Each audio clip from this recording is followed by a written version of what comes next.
Yung dati kasi sa kuweba na yon, ang history naman nun, may aninong nagpapakita. Anino? Pupuntahan namin ngayon yung killer, ano ba yun? Tama ba? Killer Wave. Madlum River. Madlum River, ayan. Yan dito sa San Miguel, pupunta namin. This is Red Dragon TV, ang inyong lingkod. At ito naman yung aking mga partner in crimes. Shout out! Mega love shout out, guys. So ito guys, may kukwento lang ako. Actually, kanina pa dapat kami pupunta. Oh my God! Wow! Medyo may kalayuan yun. Hindi ngayon nagkayayaan na nga, with the permission of our big boss. So, ito ngayon, ang kwento, dinala na namin yung sasakyan, nagsipagsakayan na itong mga tinamaan na magaling na mga kasama. Di ngayon, bumaba si Adrian, binigay yung cellphone ni Big Boss. Di napagalitan siya. Aalis kayo, dala nyo yung sasakyan, wala man lang permiso. Dinaptikon ako, bumaba ako, pinatay ko yung sasakyan. Maya ayun, nagpaalam ako. Sabi ko, sir, alis na po kami. Sabi ni sir, God bless, ingat kayo. Sabi ko, sir, dalhin ko yung sasakyan. Alam ko anong sagot, guys? Iyan ang hinihintay ko. Mag-ask lang kayo ng permiso. Itong mga asungot na kasama ko, dito ang tuwan. Punta rin doon eh. Makakapunta rin na may na may dalang sasakyan. Mapupuntahan yung gustong puntahan. Ayun, no. So, yun nga, medyo dapat pagbigyan. Pangit naman, isa susunod. Kahit ilang kilometro pa yan, lalakarin namin. So ayun nga guys, so yun yung umpisa ng kwento natin ngayon. On the way na nga kami papuntang Madlum River. Itong Madlum River na to, ito yung river kung saan maraming nadisgrasya, at siguro familiar pa kayo doon sa mga nangyaring yung estudyante ata yun ng Bulacan State University na sinawimpalad sa naturang ilog. So pupuntahan namin yun guys. And then yun nga, isa pa dun sa mga nadisgrasya, if I'm not mistaken kung di po ako nagkakamali, yung sikat na artista nung araw, si Paloma pala, yun si Paloma ba yun? Or si Paloma? Oo, Paloma, basta sikat na artista yun.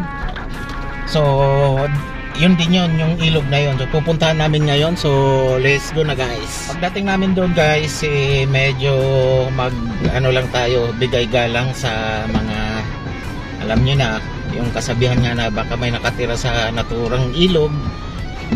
Tayong mga dayo lang sa naturang lugar, dapat ho talaga magbigay galang tayo.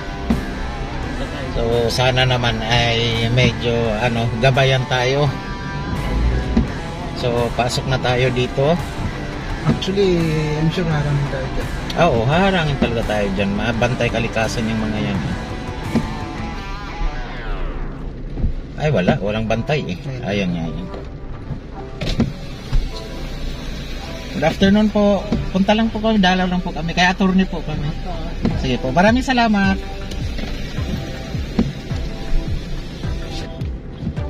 So ayun, nakalusot kami guys. Walang siningil na bayad sa amin. At po talaga sa lugar na to, pagka ikay papasok nga papunta sa naturang ilog, may entrance fee kung tawagin. So nagkataon lang na yung big boss nga namin ay kilala dito guys. So wala kaming nagiging bayad. So yun lang yung advantage talaga pagka kilala yung isang tao, no? So malapit na tayo.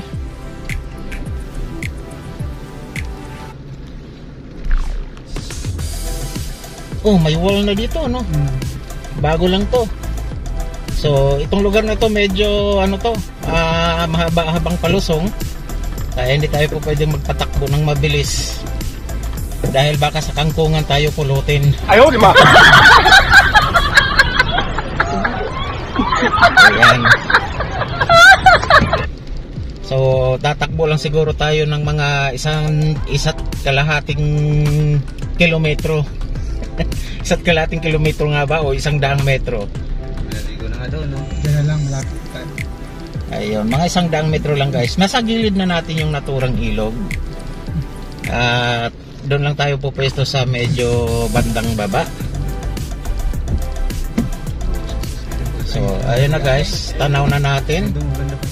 Ayan o, sa ating kaliwa, tanaw na po natin. Saan tayo po pwedeng mag-park? Doon tayo, kuya. Kaso guys, Baba pa wala tayo. na po akong baon na brief. Hindi, dito na tayo. Kasi puno na pala doon. Puno na, no? Baka hindi po tayo makapaligo kasi ganito nga, wala na tayong baon na brief. Extra brief. Paano yan? So, makababa ba kayo dyan pagka sinagad ko? Saan banda na? Doon sa baba, baba pa tayo. So, sinorvey muna ng ating kasama kung pwede pa tayo mag-park banda roon. Kasi taga dito po talaga siya. Wala? Wala daw. So, dito na lang tayo guys. So, ito nga guys, andito na nga tayo, nakababa na tayo, ano?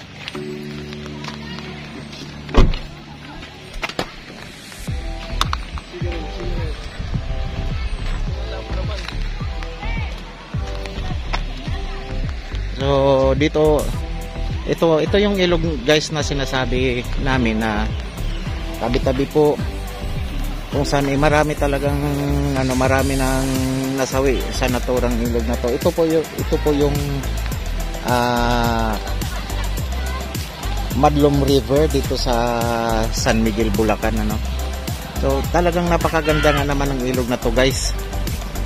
At kung ma-explore nga lang natin hanggang doon sa may malaking bato na yon, kung mapupuntahan lang sana, pwede sana, kaya lang medyo masama ang panahon, kaya hanggang dito lang tayo. Di ba tayo po pwedeng lumapit doon? Pwede naman, kuya.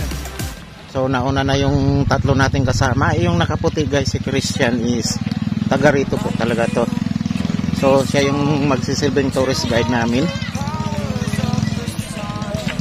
So subukan daw nilang maligo, pero ako hindi ako maligo dahil hindi ako marunong lumangoy. Wait a minute. Who are you?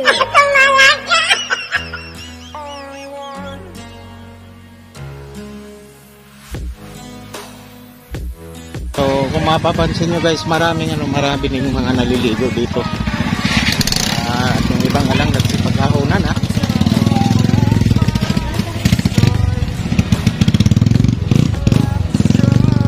Ayan.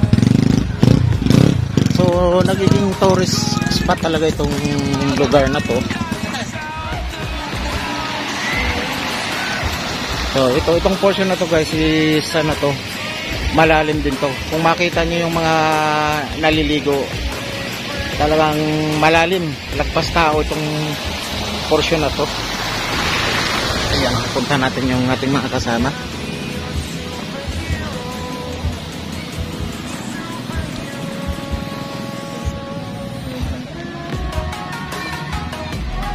Ano, punta pa tayo doon? Tara. Hindi namin din alam.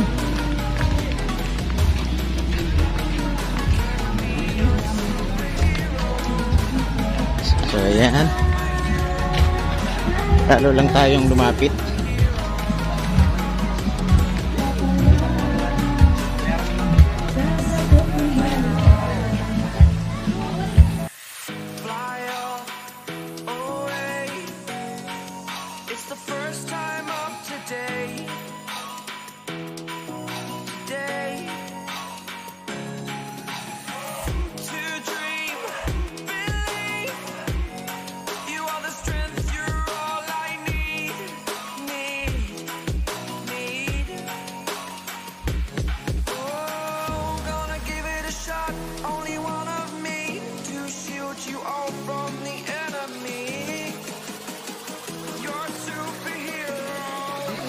Training yung mga hindi ka pala makaano na dun siya, no? Nandun, no? So interviewin lang natin tong taga rito talaga, si Christian. Sir Christian, ano bang history talaga ng ilog na to?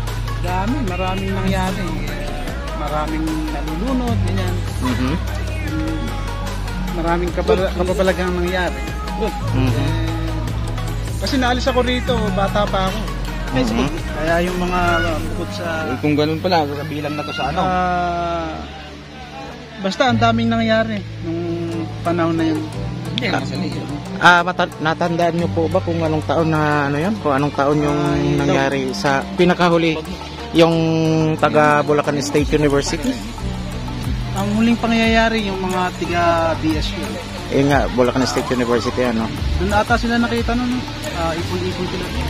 Pero nangyari yun doon pa sa kabila. Doon sa kabila pa. Sa kabila pa. Tatawid pa tayo sa kabila. So, katulad ngayon, maulan, medyo delikado. Oo, medyo delikado ngayon kasi ang lakas na ulan ngayon sa sa kabundukan, kaya baka hindi tayo makapunta rin sa talagang pinangyarihan. So, mula doon, inanod sila ng hanggang dito sa portion na to. So, ayun nga guys, dito daw inanod. Ilan po yung para lang maklarify natin, ilan po yung sinawing palad nung anong yun? Hindi ko tanda pero parang alam ko, dito ba yun? 7. Hindi ako sure Oo. Yung napagkakaalam ko. Ayun, dalawa lang kayo. Ligo na kayo dyan. Okay guys, so Sir Christian, maraming salamat ha. Okay. Opo. So swimming na kayo? Nakatakot nga ganun yung kwento niya.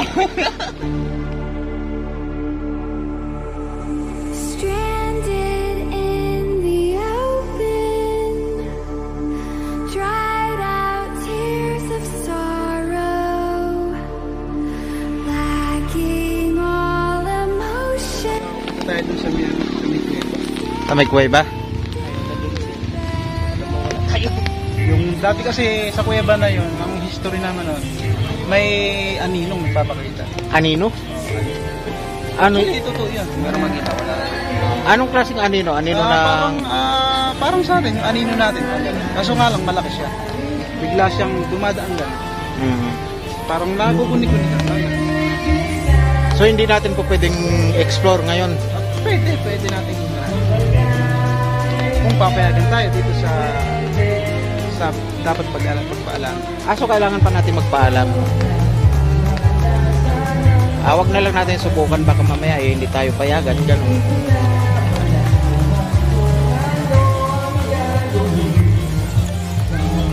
Okay guys, hanggang dito na lang. Once again, Red Dragon TV, maraming salamat po. At kung bago lang kayo sa aking channel, huwag kalimutan i-like, i-share ang ating mga videos.